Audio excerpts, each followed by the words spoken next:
Hello everyone, welcome to Plant Manager's online demo. As you can see that Plant Manager is a cloud-based production planning and scheduling software which has a unique feature of dynamic rescheduling. So let me take you through some slides and then we will take the demo of the software. So Plant Manager is basically a cloud-based advanced planning and scheduling software also known as scheduler in industry. Generally in industry this is also called as APS in short form. You can Google APS and get a good knowledge of how APS works and how it has benefited many manufacturing industries in the world. With APS, Plant Manager software has also given an important feature called dynamic rescheduling, which also helps you in getting visibility of orders and projects. Before going through the demo, you should know what objectives does the Plant Manager achieve. It achieves to get optimum resource loading. It helps you to identify bottlenecks and manage them. We will show you some reports by which you can get to know how much is the bottlenecks, which machines are bottlenecks, and take proper decisions based on that. If you achieve about 2 points, obviously you will be achieving throughput, increasing your throughput. And if you are achieving these 3 points, obviously you can get a capability of doing the on-time delivery. So you can improve the performance of OTD as well. As I said, when you get a new order, you want a capability to promise a delivery date to your customer or sales team. So this software gives you that. It gives you visibility and traceability of the orders that are going on the shop floor, and based on that, you can give a feedback to your salespeople or the customers. There is a tendency in the manufacturing industry to keep inventories in FG level so as to achieve on-time deliveries. But only keeping the inventories does not help you. It obviously increases your operational costs.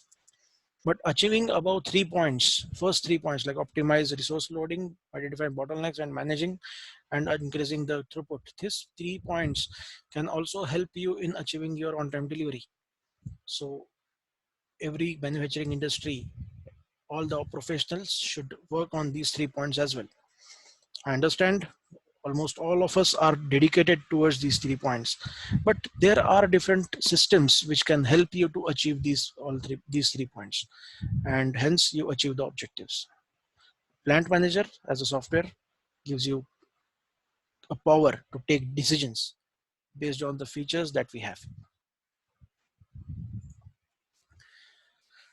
To start with, we have to configure the software first by masters. Like we have to create the bill of material structure. We have to define which machines, uh, which operations can be done, what cycle times and setup times do we have for each product and machine, which vendors do we give raw material to for processing, which vendors do we procure the material from. So all these parameters has to be created in the masters. Just giving an example which I have kept in my demo account, like this C1011 is the first part which gets assembled with this bracket, and we called it as P1 shaft assembly. Same way, this P2 shaft assembly also consists of C1021 and C1022. And once these two sub-assemblies are made, these two sub-assemblies are assembled to make the final shaft assembly. So this is how we can create the assembly ingredients or the bill of material ingredients. We can also define for each and every component, like this C1011, how much raw material will be required, what would be the sequence of operations this particular component will go through. You can also define all these parameters from the software. Now, before going to the next slide, I would like to show you some of the pages of the software. Like this is the landing page, and you can see different tabs. Now, administration is basically you can create your masters from here. You have company details, departments, you can give skill sets to users. You can define shifts, you can define machines, you can define which machine can be used in which shift. So you can change those calendars of the machines as well. You can define the preventive maintenance schedule of any machine. You can define your product details or product master. So any manufactured parts, you can define it from product details. Any bottle item parts, you can create masters from bottle items page. Before getting you to product details, I would like to tell you what other masters we have. Like we have vendor master, we have inventory master. We can define the raw materials, we can define the warehouses, you can define n number of warehouses in this software. As I said, you can define the vendors, customers, you can define holidays, on which days your factory would be working. You can define the downtime remarks and QC remarks like rejection and rework reasons. And you can give privileges to different users for access control of pages, then emails and reports as well. So this way you can create the masters. We also have Excel templates to create the masters, which can help you in faster implementation. I would first go to the product details, like we have gone on product master, and this product details, we land up on this page where as per my slide, I have defined the assemblies here. So this is final assembly, which is made from these two sub assemblies, and these two sub assemblies are made from these four child parts. Now here you can see these are the product types that we have defined, and each and every operation, each and every component and the sub assemblies and the assemblies will go through set of operations. Let us see one or two of these. So let us see this P2 shaft goes through which operations. So it goes through cutting. So basically the shaft is made from a rod. That rod is cut. So raw material for this particular shaft is rod. It gets cut, then turning happens, then heat treatment happens, then buffing and hardness testing happens. Then the same way, let's see for the bracket, it also goes through series of operations here. And once these two pieces are completed, it will go and get assembled for this shaft. After the sub assembly, that is the welding, obviously some buffing and inspection kind of operations will happen.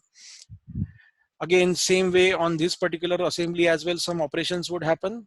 And once these two sub assemblies are ready, my final assembly will also happen. So here it will go through assembly, then it will get plated, and then my final QC will be done. So you can define the sequence of operations that each and every part can go through from this page. So you have to click on add product, and you have to define the product type and define the sequence of operations, product code, product name.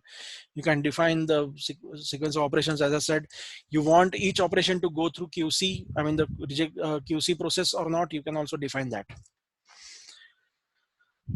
Once you define all these masters, you will start using the software. Now, while you start using the software, you have to input your orders. So you can call it as projects or orders. This software can be used for production as well as project management, but where production is happening. So you have to make production entries. So here I am on order input page, where from add order section, I can input customer PO, sales order number, product code, version, which I will see the product name. So I have taken an assembly order of 2 pieces. This is a project that I have. Let us say it as a project or a production order. What is the delivery time, delivery date that is expected to the customer as per the ERP entry. I have entered that as well here. Right now, this order is in pending status. So let's see what we can do, how we can process this order further. Once you punch in an order, you can go on stores and in order material allocation page. This page can be used by your production planner who has a better intelligence of how to allocate the raw materials to different orders. If you have limited material available and you have more orders to cater to, obviously you should know which order should be taken up first. So that prioritization he should be able to make. So you can come here on order allocation page. Now you can see this is the order which I have punched in of 2 pieces. Now this particular assembly needs 2 pieces. This order needs 2 pieces of this assembly. if I had an in stock, this is the current stock level, free stock level of this particular assembly. If I have had a stock of this particular assembly, I would have obviously allocated that stock. Let us take an example of this. If I want 100 pieces of this assembly, and if I had 10 pieces here, I could have allocated 10 pieces and could have submitted. But since I don't have, I'm not doing that. But what change it would do is basically, if I allocate 10 pieces, my order quantity, it changes from 100 to 90, because I don't have to make 100 now. I don't need to make unnecessary 10 pieces. So system will recalculate this order quantity to 90, and obviously its sub assemblies and child parts will also be, the bill of material will also change based on that. So obviously my sub assemblies will need 90 pieces, and same way it will go to the components, and same way it will go to the raw materials. So if here as well, if I had one piece, I would have allocated, but since I don't have, I will again go into my child orders. Now here you can see my different sub-assemblies, those two sub-assemblies. Again, the same step can be taken up here. If I had a stock of these sub-assemblies, I would have allocated, but let's go to the child orders. Now here, these two components are needed. Now these components will need raw material. Now here I will go on raw material allocation page, and I will see what raw material I need. So you can add multiple raw materials as well. Like in case of castings, you need different raw materials, or in to make a food production, you are a food production manufacturing company, so you can also define different ingredients for that process, for that particular child part. So you can define different raw materials here. Now you can see that I already have stock of 50 pieces, so total stock quantity required is of 3. This can be in kg, or this we would like to, I mean, if you need, we can also insert one column which states the unit of this particular raw material as well. But here we can see that I can now allocate these 3 quantity and define on allocate and then submit. Once I allocate, then let us say after 2 or 3 hours, I get one more order and I want this 3 kgs to be allocated to some order. I can again come back here. This 3 will you can see the this 3 quantity in this allocate quantity section. You can again say 3 and click on unallocate and submit. So this 3 will be again unallocated, and it will again get reflected in the total default stock. So you can allocate it. If you have a different scenario, like you don't have a raw material, you can obviously define by when that raw material can be coming. So let us say today is 8th, it's going to come on 12th. We can define that date. So system knows this date, and basically it will start the production of this child part after that date. It will schedule, initial scheduling will happen based on this date. But obviously there might be some scenarios that your material was supposed to come on 12th, but it is on 11th, you get to know that it is going to come on 15th. So obviously you can come anytime here and change the date and check the impact of this change on your order delivery. So this way you can allocate the raw material. Going back to the child parts, you can allocate the child part stock, you can allocate the sub-assembly stock, and in turn it will be allocated to your final assembly. So you can see here that we have a nesting of bill of material. Here 3-level bill of material is there. First level is this main assembly, second level is that sub-assembly, and third level is of child parts or the components. So you can make a number of levels in bill of material in this software, and the system will give you a proper clarity. It will show you a proper intuitive way of how to handle assembly and how to manage materials. So once you allocate the material, obviously I will again take you through some of the points of the stores. Like you can also make GRN entry. Once you make the GRN entry, obviously your in-stock level will get increased. To make this GRN entry, if you are already using ERPs, you can use these Excel formats. You can also import the orders from your ERPs from the Excel format. So we have these options in a standard package.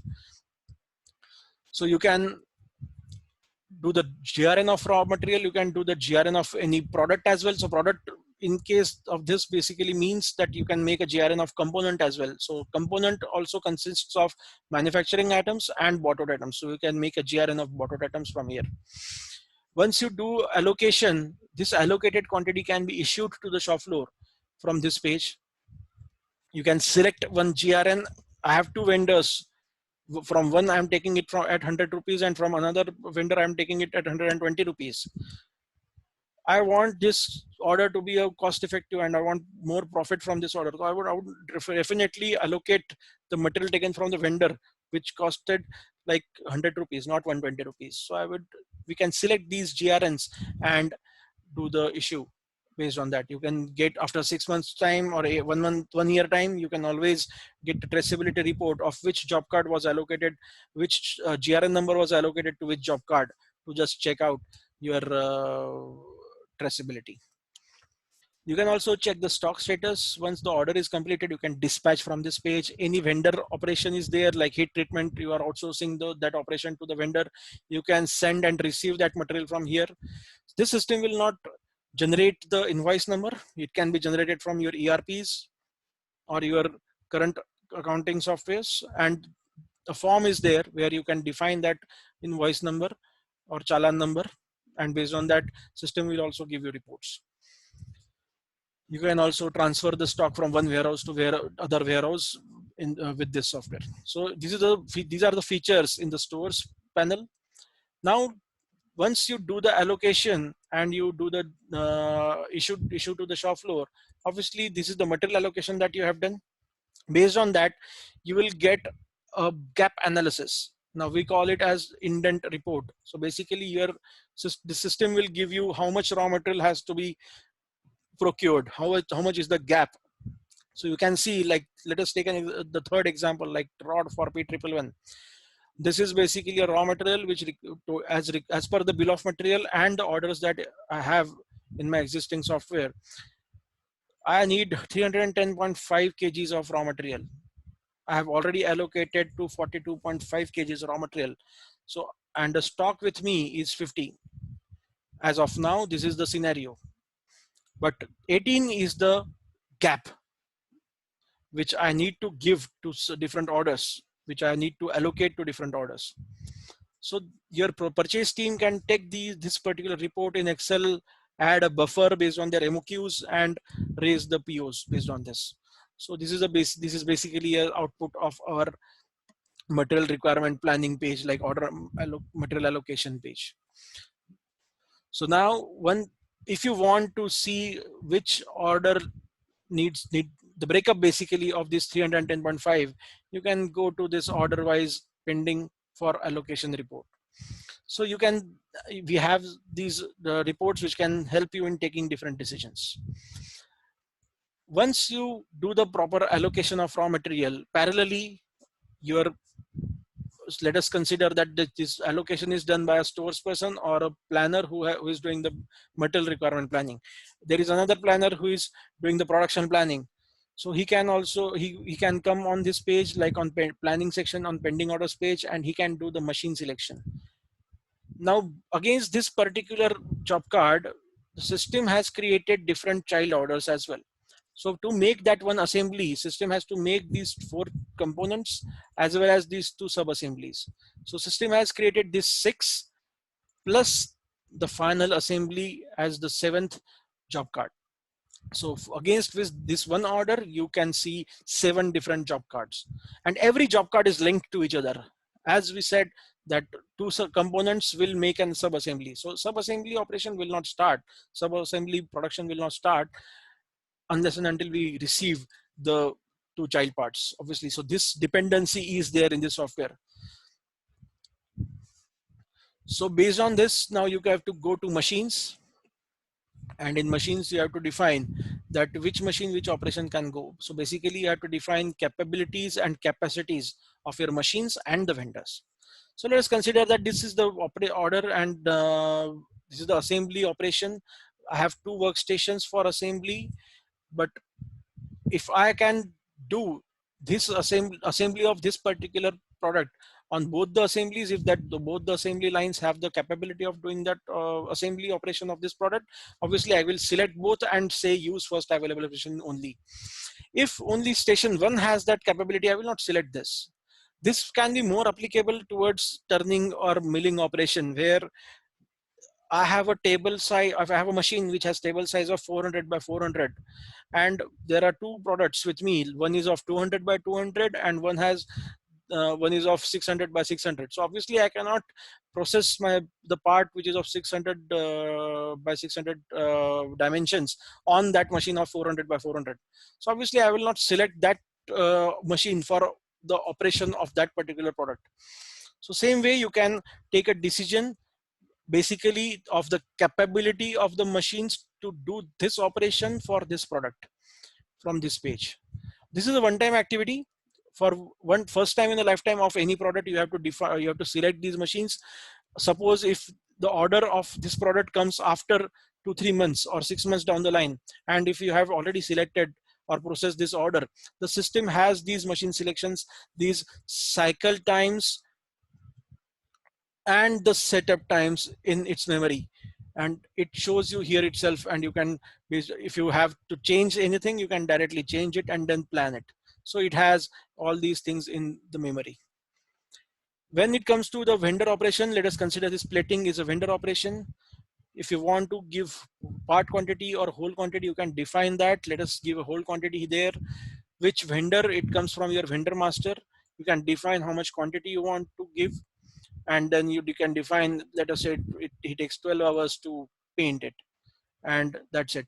So you can define whole quantity or part quantity. If you define part quantity, obviously you are going to make, let us say, one piece with the vendor and one piece in house if you have any machine to do the plating. So you can define that as well. Then it goes through FQC. I have also defined the parameters of cycle time for this FQC. You can also add the capacity parameters, like in case of turning machines, you have loading time, unloading time, and machining time. So you can define those parameters as well here. There is a field name operation dependency on this page. This is very crucial point where, as I said, your planner should have a knowledge how the shop floor works. So if I keep it to the assembly of two pieces will happen. Once the two pieces are completed, then plating of two pieces will happen, and then FQC will happen of two pieces. So the operations will go 2 by 2. But if, let us consider that each operation takes 1 day, so obviously 3 operations will take 3 days. But if I do it as one piece, let us consider if first one piece assembly is done, it should go ahead for plating. And if plating of one piece is done, it should go ahead for QC. So if I do this setting, obviously I can cut short my throughput time from 3 days to 1.5 days. So by this scenario, when there is a big production line, I mean, there is a big order like 50 pieces or 100 pieces or 1,000 pieces, you cannot wait for complete order quantity to complete to make the next operation. So you can change your operation dependency if you have such kind of scenarios. So right now I will just keep 2 here. Let us submit this. You need to put in the job card number as well, and you can submit it now.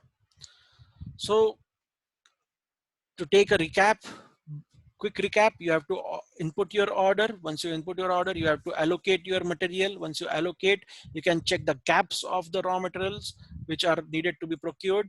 You can then come on this page and do the machine selection. And after the machine selection, once you come here, you can select the order, click on plan orders, and that particular order goes from pending to in process orders page. Now in process orders page, you can see that you have the expected completion dates against the delivery dates. Now this expected completion date is basically based on the schedules that the system has created, and based on these schedules, it has arrived to this date. Now these schedules are created based on these priorities of the orders as well. So if, let us say, I have these 3 orders, I want to change the priorities of the orders, I can anytime change the priorities, and obviously check the impact on other orders on the delivery dates. We will come to this particular point when we discuss about what if scenarios. Now, when let us initially, before getting to the what if scenarios, let us see the Gantt chart, how it looks. You can click on the in process orders page, you can click on the Gantt chart, and this Gantt chart can be seen. Now here, this Gantt chart shows you machine wise the tasks that has been created, and it shows you by when each task is starting and by when each task is ending. You can filter it by full assembly order or any single job card. You can do it by machine name as well, or anything like that. So if you, let us take an example of assembly order. Now here, this is my assembly order. Let us see by when this order is going to get completed, how it is going to behave. Let us do that. Now once I put on a filter, you can see each and every job card is separated by different colors. So we have color coded each and every job card so as to have a good visibility and clarity in viewing this particular Gantt chart. So you can see that this final assembly part is my main assembly, which will start by 8:31 p.m. on April 15th. Once that is done, it will go on the plating operation as we have defined for 2 days, and then it will come to this particular operation of FQC, and this complete assembly order will get completed on April the 21st by 3:14. So this assembly will not start unless and until we get the two sub assemblies. Now two sub assemblies, to track that, we can also go on a particular operation of this inspection of these two sub assemblies. So these two sub assemblies, you can see these are the dates by when they are going to get completed. So you can see that the purple job card, it is starting on April 15th 4:52 and completing at 15th April 8:31. This sub-assembly is ready, but this is not ready. So hence, since these are not ready, both of them are not ready, system has not started the operation. But once the purple one was ready, at the same time when it got ready, next second it scheduled that particular task for the assembly operation. So this dependency of child parts on sub-assemblies and sub-assemblies on main assembly is there in the software. So when any rescheduling is happening in the software, system reschedules all these dependent job cards as well. So this helps you in automating your manual production planning and scheduling for each and every scenario that can come on your shop floor. Once these scheduling is done, you will get these tasks, like let us say this is start date and end date. Like on April, I have to make cutting on bandsaw 901 machine from April 8th to April 9th from 11:48 to 1:42 p.m. AM. So this is some for 2 to 3 hours of job. You can see the duration is of 1.9 hours. So this is 1.9 hours of job. And once you can convey this schedule to your shop floor through the supervisors or to the operators, you can check these tasks in some reports like daily schedule report. You can see this particular report like on bandsaw 901. As we said, we have this particular job card. We talked about this particular job card like 11:48 to 1:42 AM. So initially he has to, on this machine, he has to do this particular job card from this time to this time. He has to make 5 pieces. Then he has to take up this job card. This is sequencing of the job cards based on the priorities of the orders. The system has allocated it on this machine, and your supervisor can take this printout, or he can see this on mobile app and give it to the shop floor. And based on that, your operators can start production. Once the production is done, they can come on this production entry page, this daily production input page, let us say on bandsaw 901, I have done the production. So this was the task from 357 to 47. I had to make 5 pieces. I could make only 3 pieces. Out of 3 pieces, 2 pieces were accepted, 1 piece was rejected. You can define the reason of rejection here. You can define actual start time and end time as well. So when we create the machine master, we can define the machine hour rate for a particular machine, based on which we calculate the costing of production. So ideally, this is based on the system calculation. Let us say from 357 to 47, that time the machine hour, based on the machine hour rate, the calculation came out to be 10 rupees. But if I have done this task from 357 to, let us say, 415, so obviously the costing of the production will increase from 10 to, let us say, 12 or 15. So that ideal versus actual change in cost reports can also be seen from this software. So you can make this entry. You can again say that I was supposed to make 5 pieces, but I made 3 pieces. Why was this deviation? Why I couldn't make 5 pieces? Because of some downtime. Let us say like fixture setup time was higher, like job setup time was higher. Any kind of scenarios can be there. So you can define these downtimes. You can multiple n number of downtimes here, and then select the operator and submit. So when you do this production entry, based on this you get different reports. Like you can see the different datas. Like you can see the scheduled versus actual production report, then rejection analysis report, then downtime report, operator efficiency report, because we know the cycle times and how much it should have done in that particular time and how much he have done in that time. So we can give you the productivity reports of the operator. We can give you machine OE report. And as I said, we can give you the production costing deviations report as well. So you just have to make these entries. You just have to schedule, you have to plan your raw material and materials. You have to make these production entries, and based on this, you get different reports with you. So let us get you through different reports from here. Like in the reports, the first report I would talk about is the order status report. In this order status report, you can check which, let us say this is my, which is my final assembly order. Let us check that. So let us see. I can see that this is my final assembly order. So I can take that particular order. I can see by when this order can be completed by clicking on details. So as you can see that this particular order was supposed to be done on this date, but now it is going to be done on this date based on the real-time production activities that are going on my shop floor. So when I see this, I can see also on the machine operation level as well. So how much is produced, on which machine it was produced, how much was accepted, rejected, reworked, and when that production happened. You can also have different reports. We have a number of reports here where you can see, like I have downloaded some reports for you. Like we have this machine load plan report. So you can see I have the machines on x-axis and these are the products on y-axis. Now for this particular A1000 main assembly, the assembly station is occupied for 13 hours. So you can see that 13 hours it is occupied.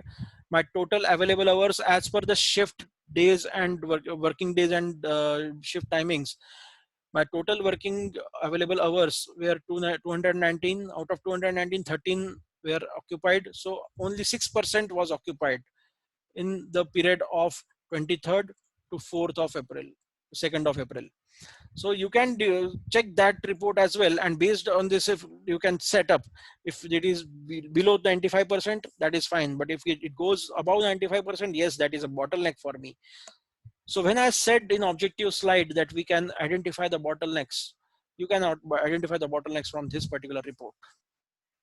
You can also check how much the machine has been booked from this machine booking summary.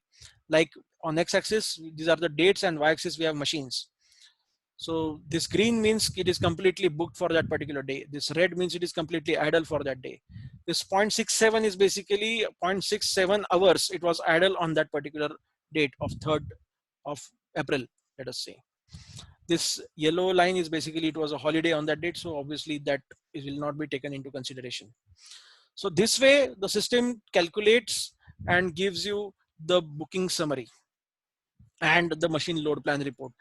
There are some more reports like this is the schedule versus production. The schedule quantity was 32, product produced quantity was 3. You can see this report on the machine level, on job card level. You can just take out that report, and obviously you can see that again this, when I calculate an efficiency for schedule versus production, it is 82%, this is 3%, 28%. I can have that report as well. So you can see in this report the operator name, the entry, who did this entry, whose name was put in the operator name section, what was the downtime. You can get all the clarity of your production in this schedule versus production report. You can take different decisions on this based on this report. Again, we have this production report. Again, you can see the you can take a pivot of this particular report and analyze pro product wise production, operation wise production, machine wise production, operator wise production, any kind of production as per your need. So this is a raw report. By using this report, you can do your own analysis. Now, before coming to this report, let's go back to our slides and talk about what if scenarios. Now, when we talk about what if scenarios, this basically means is when I change, let us take a first point, when I change the order priorities, what impact it will do on other orders. So what if I do this, what if I do that? This is what is the what if analysis when it comes to scheduling. Let us take this particular option of doing the production or project order priority changes. We can go to this particular page of in process orders page. You can come here, you can see these are the priorities of the orders, and based on this you can just change. These are the multiples of tens. So if I want any order to be on before this particular order, I can give a 9 number there. So I have given the 9 number there, and now I can click on validate schedule. So this is my JCA1. So let's see how software calculates and tells you what impact this change in priority will do on different orders. So this is a root job card. Let us take that job card and do a filter in this particular section. So here I have done the filter. Now you can see that these 7 job cards are there, and this is my final assembly, and this final assembly was supposed to be done by 21st. Now yes, my changing of priority has worked. From 21st I have preponed that job to 18th. So from 21st it has come to 18th. So I have saved, let us say 2 or 3 days against this particular order in case when I rescheduled. But when I did this, obviously there was some impact on some other orders as well. So I can check that impact as well. So you can see that this is a job card, root card level A1. You can see this is another order and this is another order. So this particular order, these 2 lines, you can see this has gone from 1st to 14th. This has gone from 1st to 14th. This has gone from 14th to 16th. This has also gone from 14th to 16th. So yes, as we say that the impact is definitely going to happen here. You can see that impact over here. And based on that you can take a decision. You can again go back there. If you don't want that particular date to be achieved, you can again change the priorities and again click on validate schedule. So this way you can simulate the scheduling and you can check the impact on different orders. So when you do this, you have different scenarios. Like what if, say, let us take a second point. What if the material that was supposed to be available on 10th of a month will be available only by 15th? I explained to you earlier when we did on when we were on allocation page. So you can do that exercise as well, and then come here to the force reschedule and check by when this order can be completed. What if a machine goes down for a considerably longer time? I can go to the machine master page. I can define that machine downtime from this particular page. I can select a machine, say that this machine is going to be down, let us say from today 4 p.m. to 8 p.m. So, and submit that. Once I submit that, I can again come back here, force reschedule or validate schedule. It will again give you this page and show you the impact, what impact it has done on all the orders. So there, likewise, we have different scenarios. Like, if what if my machine is fully loaded? Like in machine loading plan, I can see that one of the machine, which is a bottleneck, is already occupied with 95 to 96%. Now let us, because of this, my order was going to get complete on 20th of April. But now when I select a vendor, I deselect the machine, I select a vendor, I outsource the operation to the vendor, like I did for plating. Obviously, when I give it to vendor, if he has the capacity, so obviously I can prepone the delivery date from 20th to, let us say, 15th or 16th. So that impact can also be checked from this software. We can also have a decision of working on weekly off. And if manpower on the manual workstation is not available, he is a key manpower and it has to be available on that particular day, but he is not available. So you can check those scenarios as well.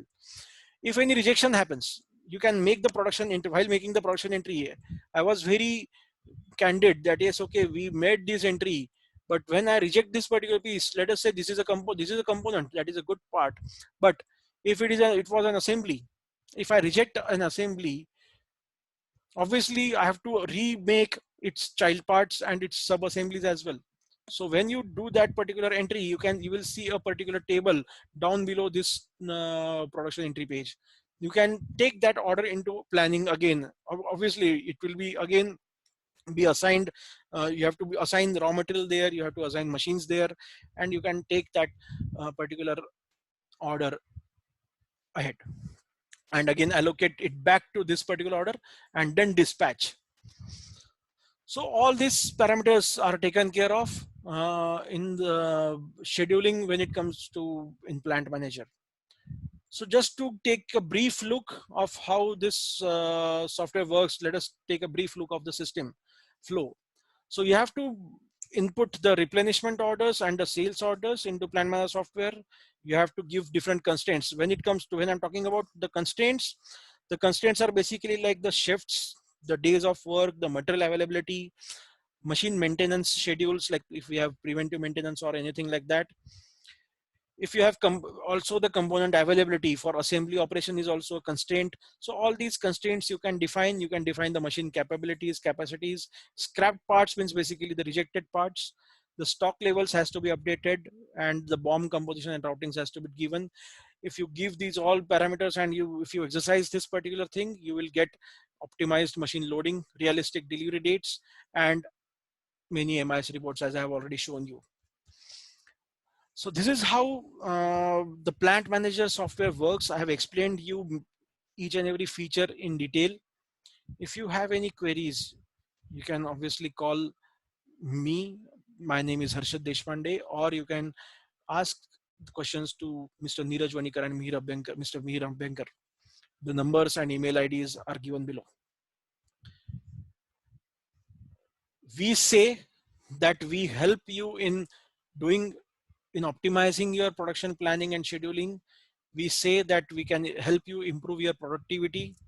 We say we can help you improve your OTD, give you proper traceability, save your inventory, but that requires some dedication from you and your team as well.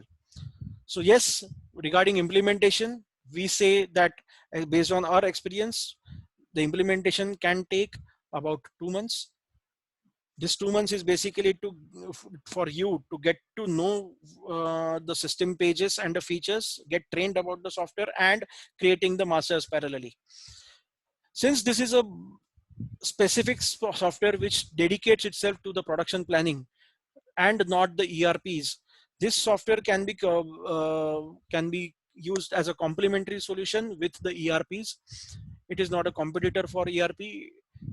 Your ERP, you can use your ERP, and separately you can use this software as well. Just like you are using Excel, you have to replace your Excel planning with plant manager planning. This is how you have to see the application of this software. Regarding the support of the software, we have 24 hours helpline. Obviously at night time, generally the tickets does not come, but you can raise the tickets. But if it comes to us, any ticket comes to us, we have defined a TAT of 30 minutes. In 30 minutes, you should get at least a reply from our team that, okay, we are working on it. Your problem is understood and we are working on it. But spare us at night time, because uh, there is a team which is working around behind that. I just wanted to explain you these points like support and implementation. You can go ahead and contact us for any more details or any more questions. Thank you. Have a good day.